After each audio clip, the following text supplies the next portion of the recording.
Welcome back to the True Alien Podcast. You know, the show that jumps right into the world of aliens, UFOs, and all that weird stuff.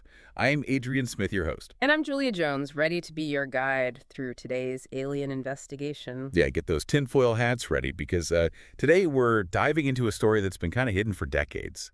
The Mantell incident. Officially, it's just a case of someone, getting things mixed up, a real sad accident. But when you look closer, you find all these whispers about the government hiding things, secret projects. Secret projects? Maybe even something way weirder. Okay, so we're going deep on this one. Oh, yeah. We've got stuff that's never been public before. Diaries, secret notebooks, people who saw it all firsthand. Wow, the stuff that makes you wonder how deep this really goes.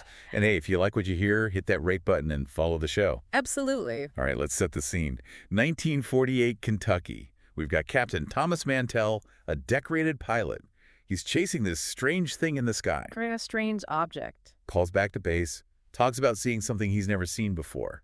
Something like unsettling. Yeah, unsettling. And that's it. That's the last anyone hears from him. The official story says he thought it was a weather balloon and, crashed.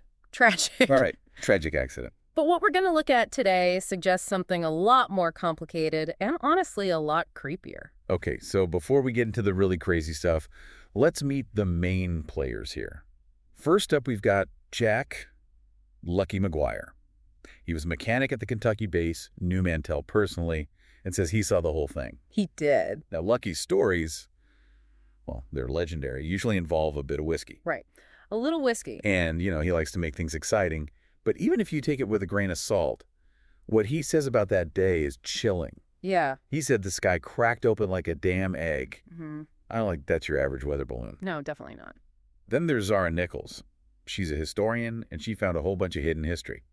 Mantell's father's notebook and the diary of Lieutenant Colonel William Rhodes. Another person who was there. Exactly. But the more she dug, the weirder it got. Yeah, she found all this stuff about a secret operation called Echo. So, secret no one officially knew it existed. Echo. Huh. Okay, that's where things go from interesting to, what is going on? Right, it's like, what is happening here? Yeah. Those notes and diary entries point to something way bigger than just a UFO. Bigger than a UFO. They suggest Mantell and Rhodes weren't just watching this thing. They were trying to understand it, maybe even fight it. Fight it? A force they couldn't even comprehend. Okay, hold on. What were they fighting? Well, that's the crazy part. Get this. They thought the answer was messing with electromagnetic fields. What, like magnets? Kind of, but think Tesla coils energy beams like straight out of science fiction back then. So what does that tell us about what they thought they were dealing with? It's a good question. What did they see that made them think they needed such crazy, and let's be honest, probably dangerous countermeasures? Dangerous countermeasures. Yeah, I mean, that's intense. Right, and these are exactly the questions Zara's research forces us to ask. Okay, so let's go back to Lucky for a second. He was at the base when Mantell took off that day. And what he saw, well, it's both fascinating and kind of scary. Right. He talks about this feeling of unease, strange things happening before the incident. Just stuff that didn't add up. It makes you wonder. It does. Could being at the base, knowing Mantell, have given him clues or even evidence that the official investigation missed? Interesting point. And could there be a connection between Lucky being there and Zara finding those notebooks? Ooh, that's a good question. This is where this alien investigation really gets interesting. We're not just talking about a UFO, maybe. We're looking at a possible cover-up, a hidden part of history connected to a secret military project. And right in the middle of it, the tragic fate of Captain Thomas Mantell. Yes. Stay with us as we go deeper into the Mantell incident. We're going to unpack the weird stuff that happened that day, the chilling details from Rhodes' diary, and what exactly they were trying to do with Project Echo. You do not want to miss this. Nope. So we've got this pilot chasing a UFO, a mechanic who saw something crazy, and a historian finding secret notebooks. Where does it all go? Yeah, where does it lead? Well, this is where the story gets kind of scary. Scary how? Rhodes' diary entries from after Mantell disappeared, they're just filled with this feeling of dread, like they were being watched. Watched. Studied, maybe even messed with. Oh. He talks about radios messing up equipment, breaking down, and everyone at the base just feeling uneasy, like something was messing with their their communication, almost like a cat playing with a mouse before, you know. Oh, yeah, before. Yeah, exactly. So it wasn't just like static on the radio. No, he mentions these power outages too. Blackouts that hit specific parts of the base, like something was trying to cut them off from everyone else. Isolate them. Yeah, isolate. And remember Lucky saying the sky cracked open. Oh, yeah. Well, Rhodes writes about weird stuff in the atmosphere, too. Strange clouds that didn't make sense. Yeah. He even saw lights in the sky. Not like planes, but something else. Not planes. Yeah, something different. Okay, so this wasn't just a one-time thing? Right. It was happening more and more, and it seemed to be getting worse. No wonder he felt like they were dealing with something way beyond what they knew. I mean, I'd be freaked out, too. Oh, totally. So officially, they said it was just weather problems, equipment failures, stress. Usual excuses. But reading Rhodes' words, you can tell he didn't believe that. He knew something else was going on. Yeah, he knew it.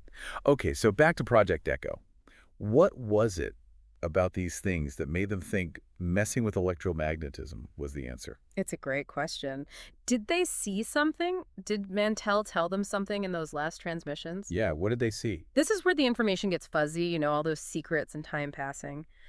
But putting those notes and diagrams together, a really creepy picture starts to form. Okay, what kind of picture? They were trying to make some kind of force field, a barrier using electromagnetic energy. Like a shield. Yeah, like a shield. Imagine this giant Tesla coil cranked up way past anything they could do back then, creating the shield to mess with or push away these entities. That sounds like a lot of power. Oh, it was. Sounds like science fiction, but the fact they even thought about it tells you how dangerous they thought this thing was. So they were scared. Yeah, definitely. But building something like that back then, it must have been super risky. Yeah, super risky. Rhodes mentions accidents, things almost going really bad, and just this feeling of desperation. Desperation. Like they were running out of time, And then there's nothing. Pages ripped out of the journal, a whole section of Mantell's notebook burned. It's like someone wanted to erase what happened. like a cover-up. Yeah, But exactly. what were they hiding? What did they find that was so scary it had to disappear? That's what Zara wants to know, and it's what we're going to look at as we get to the climax of this story. Because what happened next? Well, it's beyond anything we've talked about so far.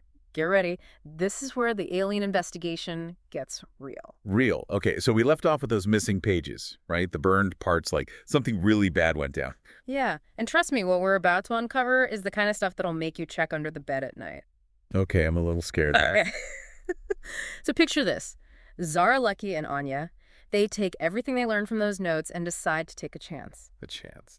They head to this abandoned army base where Project Echo was supposedly happening, hoping to find some answers, some closure, maybe both. So they went to the base. Yeah, the base was totally deserted, creepy buildings, rusty equipment. You could just feel something was off. Like a bad vibe. Yeah, but they kept going. They had to know what happened to Mantell and what this Project Echo really was. And did they find anything? Deep inside the base, they found it. A hidden room, all secret, tucked away, filled with weird machines, wires, coils, and this huge thing in the middle. What kind of huge thing? It looked like a giant Tesla coil. Yeah. It was like walking into a sci-fi movie. Wow, a giant Tesla coil. And Lucky recognized some of the stuff from when he worked there, parts he helped install, things he never really understood. But now he did. Yeah, now with Mantell's notes, it all started to make a scary kind of sense. Okay, this is getting good. This wasn't just research, it was an experiment. A desperate attempt to turn something they didn't understand into a weapon. And judging by the scorch marks the melted metal, the energy in that room, It went really wrong. It went wrong. Rhodes' journal starts up again here, all messy and rushed, almost like he was panicking. Like he was scared? He talks about being in a hurry, like they were running out of time. The entities were getting aggressive. The disruptions were worse. The whole atmosphere felt charged. So they had to do something. They had to test the device. They had to see if it could actually push back these things. But turning it on, unleashing all that energy, Right. it was a huge gamble. It could have been a disaster. So what happened? And then nothing. Another gap in the journal. We can only imagine what happened in that room. The sounds, the terror, but the damage, the evidence, it tells a story. So something did happen. Something big. When they find Rhodes, he's not the same. He's traumatized, haunted by what he saw that night. He can barely talk about it. But he told them something. Yeah. One chilling detail. It worked. The device, it drove the entities back, but it came at a huge cost. A cost like what happened? McGuire being McGuire, he wants answers, right? He wants to know what Rhodes saw what he faced. And Rhodes just looks at him with this haunted look and says, "They don't like it when we fight back." They don't like it when we fight back. The last pages of his journal are full of warnings. Warnings to be careful and a deep sadness. He knew what they did was just a temporary fix, a delay. The entities were still out there watching, waiting, and they wouldn't forget. So it wasn't over. He writes, "We've opened a door we can't close. We've seen a darkness that should have stayed hidden.